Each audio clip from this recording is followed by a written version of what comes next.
কিছুদিন আগে আমি একটা পিকনিক করতে গিয়েছিলাম। সো সেখানে পিকনিক করতে যেয়ে আমি একটা গিফট পেয়েছি।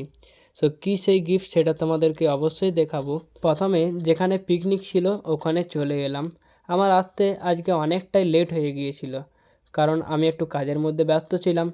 এদিকে দেখি আসানসোলে যত প্লাম্বার দাদা ভাইয়েরা ছিল সবাই চলে এসেছে, আর এদিকে রান্না চলছে। আর এখানে বিল্লানু কোম্পানির একটা পোস্টার টাঙানো রয়েছে, যেখানে কিনা আমাদের ওয়েলকাম জানাইছে। আর এখানে বাইকের সিটের উপরে বিল্লানু কোম্পানির কিছু ফিটিংস নামানো ছিল, যেগুলো দিয়ে আমরা কাজ করে থাকি। তো তোমরাও এতক্ষণে বুঝেই গিয়েছো যে আজকের পিকনিকটা হচ্ছে বিল্লানু কোম্পানির তরফ থেকে, যেখানে কিনা আমাদের চণ্ডী মামা একটা ডিলার শপ তিনি আমাদেরকে নিয়ে এসেছিল।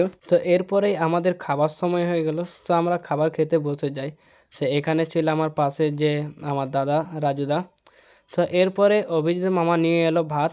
আজকে আমাদের মেনু ছিল ভাত, ডাল, বাঁধাকপির সবজি আর চিকেন, তারপরে মিষ্টি, পাঁপড়, চাটনি এইসব তো রয়েছে।